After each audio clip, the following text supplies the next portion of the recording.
Hey everyone, welcome back to a new video. So as the title does suggest, I did cut two of my fingers pretty well. It was the two that I'm looking at right there on my left hand, my pointer and middle finger. But before I talk about how exactly I cut that, let's give a quick overview of this workout. So this was the last day of the first week, and it had no hook, no feet snatches, and there was no hook pause jerks.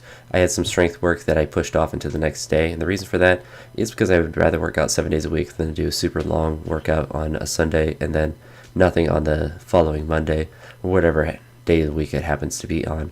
But it's kind of nice to split up a workout like that, especially I'm not changing the workout itself. I'm just kind of moving half of it to the next day.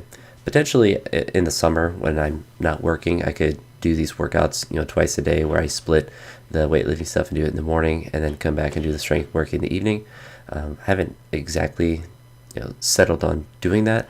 I may do that, or I may come in the morning and do snatches and then do the rest of the workout later and kind of just split it up randomly, but kind of do the full day itself, because that is perhaps the big negative of having all of the exercise sliders turned to the maximum, is that you do have high frequency of the lifts, which will give you 4 or 5 different lifts at least a day, if not more, if you're doing all of the different lifts, and that just takes a long time to be able to do, and can be a little bit daunting when you're looking at a workout and it's 5 exercises. Although I do like working out hard and having that ability to have that on there, I do think that it's would be kind of nice to split it up throughout the day, especially because I could walk out to my shed like this and do multiple sessions and not be spending a bunch of money on gas and whatnot. But back to the fun part of the day, where earlier I was cutting a bush out in the front yard, and the nature of the bush, their leaves are very strong, so I was holding the leaf and using the hedge trimmer to kind of cut the leaves because they're very strong.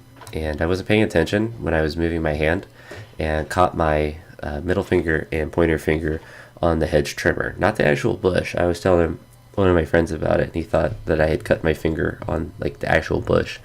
No, I almost chopped off a finger. Thankfully, the cut is healing pretty well now that I'm looking at it several days after this workout, and the way that it cut me was more parallel to my fingers, and it was on towards the top of my middle finger and my pointer finger, so it wasn't near a joint. So it was in a very good spot. It was very deep on my middle finger, not as deep on my pointer, but it was a very, very scary thing to have happen there, and I was very worried. But probably within a minute, because I ran directly into the house, I was able to get it washed and cleaned, so I wasn't worried about an infection or tetanus or anything, because I was able to get it cleaned and stop the bleeding right away. There wasn't any sort of arterial bleeding. I wish I could say that word. Sometimes I have a brain aneurysm and I can't talk properly. Arterial, yeah, that's how you say it. Close enough. But there wasn't any squirting or anything crazy like that. It was just a deep cut, and the way that it was, I was worried that there would be a big scab or whatever, but now there's just a small cut because most of the original skin reattached. It sounds weird to say, but just there could have been a big piece that I pulled off, and it would have been a very big problem for a while. But the only thing it's going to really impact me, and you kind of see it in the next workout that I have. Well, the next workout will be strength-based, because it'll be this workout split, as I talked about in the beginning. But the next workout, for the first workout for week 2, had a bunch of snatches, and I was trying to do just hook grip, and it just wasn't working just because of the discomfort I had in my fingers and having to put athletic tape on it to kind of protect it and keep it from bleeding too much and opening back up while I'm training. And because of that, it just, my grip wasn't working well on that hand, and it was just getting distracting. But when I had straps on, it was fine, so I can make that adjustment. And I think yesterday, so Wednesday, so it'll be a couple videos from now, I did regular cleans, so I can do regular cleans without too much of a problem.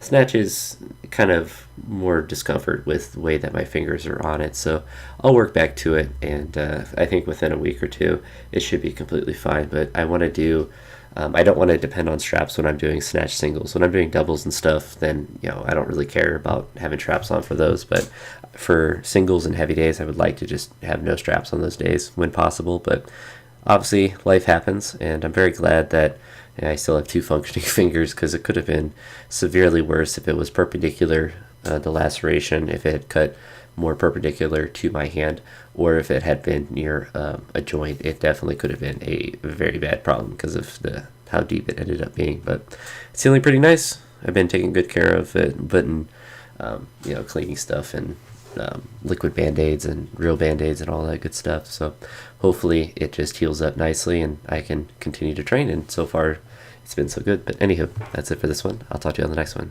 Peace.